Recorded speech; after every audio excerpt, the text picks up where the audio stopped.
industry that's just saturated with different exhaust companies and different materials used, I really want to do a breakdown of American versus Chinese made quality. So let's get started.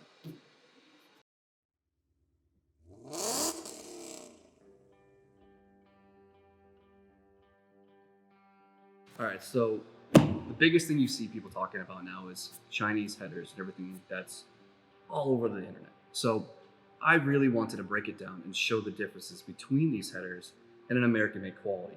So I have here an eBay set of headers. As you can see, the box is not opened. It's from China because the box material, the thickness of it, how easy it is to break like this. And obviously I'm probably gonna guess that there's no packing in this box. You're literally just buying a cheaper material piping. So let's get this thing open and see what it looks like.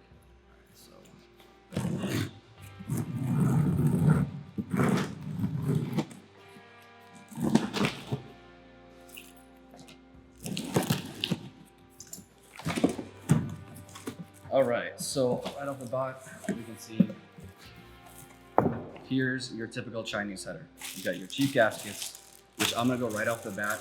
Never ever use gaskets that come with headers. The OEMs work the best. This was for any brand, anything out there. These I guarantee will leak. So you get some packing material in it, but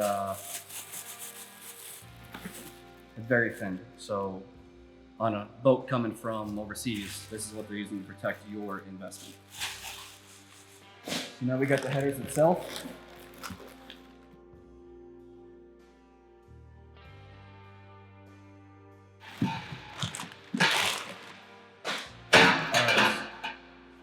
So real quick, just by looking at these things, I can already tell you that these are a knockoff of another brand. So what happens is companies will find out who's making them overseas and they'll try to sell it direct. All right, so here's one of the headers straight out of the box, and right away what I found is a nice dent on the collector bolt. So that right there shows the quality and the thinness that they use in the piping. So right away, looking at this pipe, I know for a fact that this is a knockoff of another brand. What happens is companies overseas produce these parts for companies here in the States, and they end up selling the designs to other companies, different people. You see a lot of this in Alibaba, where you have to buy a certain amount of quantities to make it work. This is no different than that. So what they did is they stole someone else's design and selling it as their own for pennies on the dollar. And I'm going to break down each little thing of this header and show what you're actually paying for, and the price isn't everything when it comes to these parts. One of the first things I actually want to go over is the collector attachment to the primary tubing itself.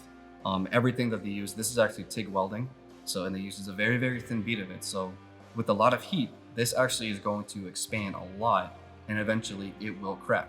The same thing with the thickness of the collector, its housing itself, and the primary, so you're actually causing weak point. This is also what this is doing. It's because that they're using so thin of a material and the type of welding, it actually takes the metal and shrinks it together.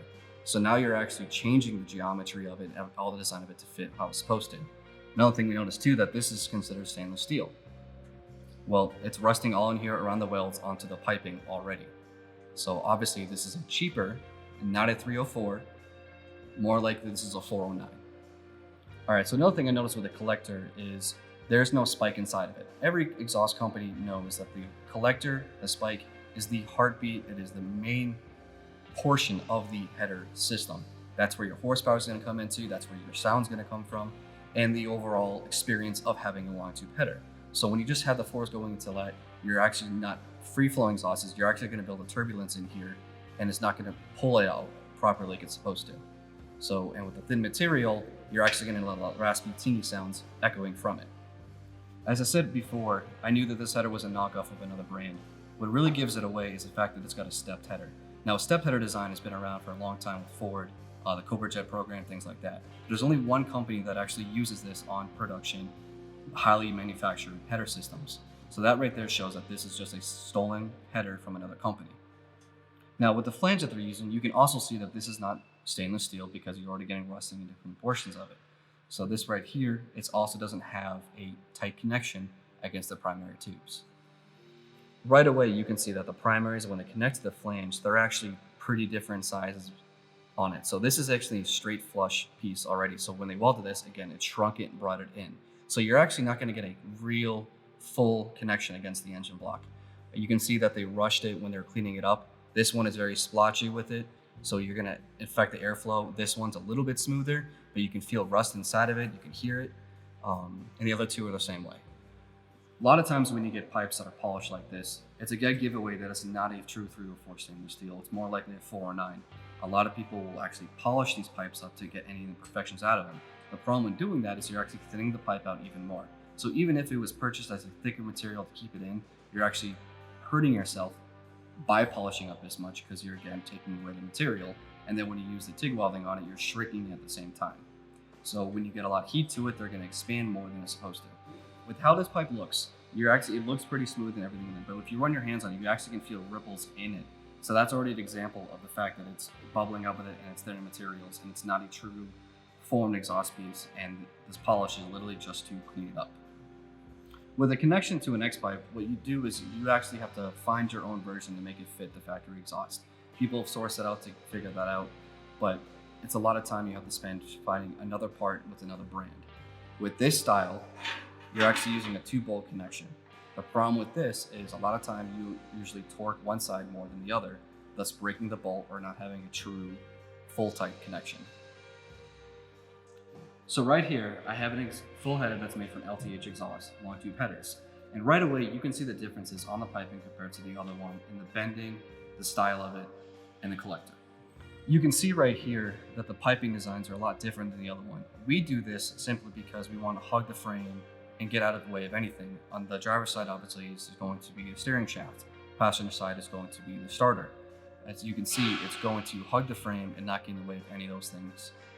One thing that we're really passionate about with our header systems, and I know a lot of American companies do the same thing, is when it comes to the piping that goes from the collector to the flange, you're going to want to have as less welds as possible in the system. That way you're not going to interrupt any of the airflow. So you can see here we have one weld and everything else is one pipe just bend to fit. A lot of American made headers will actually do this too, is we'll actually use a MIG welder when you connect the collector to the primary tubes into it. With a thicker material that's used, you're actually going to use more to it, so you're actually creating a better connection point. You're not going to worry about the pipes shrinking as much.